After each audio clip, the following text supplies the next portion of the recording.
Je pense qu'on peut situer la croissance qu'on connaît actuellement dans le secteur privé avec les programmes d'ajustement structurel qui ont marqué le retrait de l'État dans le secteur éducatif, ou tout au moins son omniprésence. Avec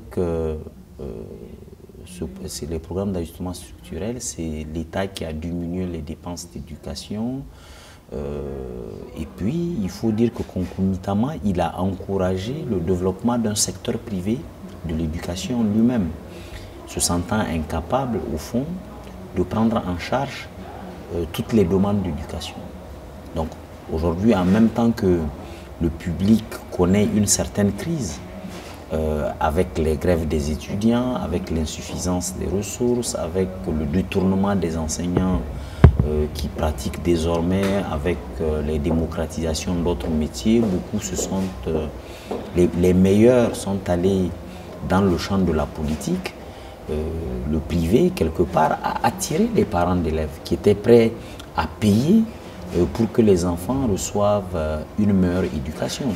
Aujourd'hui, l'un des gros problèmes qui se pose pour l'offre d'éducation de l'État, c'est la question de la qualité de l'enseignement. Est-ce que l'État est capable désormais de délivrer un enseignement de qualité dans ces écoles?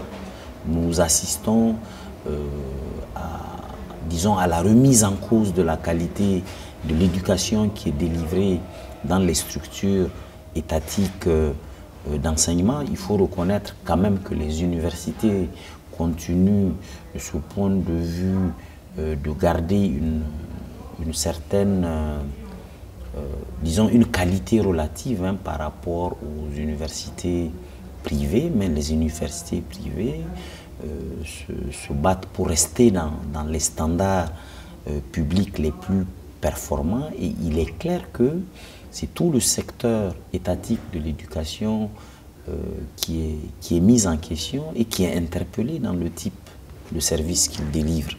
Et je pense qu'il y a beaucoup de réflexions à ce niveau sur comment, disons, réhabiliter le secteur public de l'éducation qui n'arrive plus à faire face aux différentes demandes, notamment dans les zones urbaines où les demandes de scolarisation sont plus importantes que l'offre de scolarisation. Et dans les secteurs ruraux, la question est celle de qui accède à l'école.